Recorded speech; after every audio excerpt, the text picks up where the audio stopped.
Hi friends, இன்றைக்கி நம்ம கடையில் விற்கிற இன்ஸ்டன்ட் நூடுல்ஸ்லேயே கொஞ்சம் டேஸ்டியாக செய்ய போகிறோம். அதை எப்படி செய்யலான்னு வாங்க இப்போ பார்க்கலாம். அடுப்பில் ஒரு சட்டி வச்சுக்கோங்க. சட்டி நல்லா சூடாகட்டும். அதில் கொஞ்சமாக எண்ணெய் சேர்த்துக்கோங்க. எண்ணெய் நல்லா சூடாகட்டும். பாருங்கள் ஃப்ரெண்ட்ஸ், எண்ணெய் நல்லா சூடாகிடுச்சு. இப்போ கொஞ்சமாக நம்ம கடுகு சேர்த்துக்கணும். கடுகு நல்லா பொரிஞ்சிருச்சு. ஒரே ஒரு பெரிய வெங்காயத்தை நான் பொடி பொடியாக கட் பண்ணி வச்சுருக்கேன். அதே அது கூட சேர்த்துக்கணும்.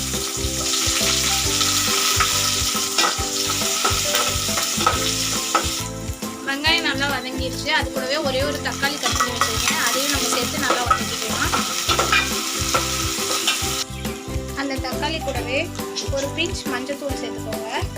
ஒரு 2-3 கல் உப்பு மட்டும் சேர்த்துக்கோங்க. ஏன்னா அந்த இன்ஸ்டன்ட் நூடுல்ஸ் மசாலாலே சால்ட் இருக்கும். இது நம்ம டேஸ்ட்டுக்கு தான். அந்த வெங்காயம் தக்காளி கூட கொஞ்சமாக டொமேட்டோ சாஸ் ஆட் பண்ணிக்கோங்க. நல்லாயிருக்கும் நூடுல்ஸ்க்கு டேஸ்ட்டு.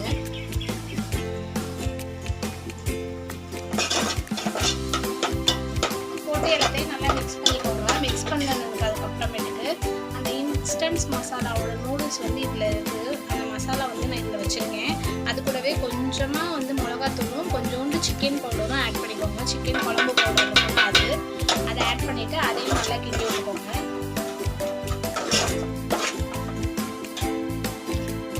பாருங்கள் ஃப்ரெண்ட்ஸ், மசாலா நல்லா வதங்கிடுச்சு. இப்போ அந்த நூடுல்ஸ்க்கு தேவையான அளவுக்கு நம்ம தண்ணியை சேர்த்துக்கலாம்.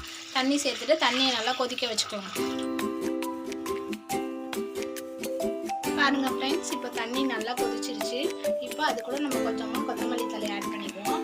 ஆட் பண்ணதுக்கப்புறமேட்டுக்கு நம்ம பிரித்து வச்சுருக்க அந்த நூடுல்ஸை 2ஆக உடச்சி போட்டுக்கோங்க. இந்த மாதிரி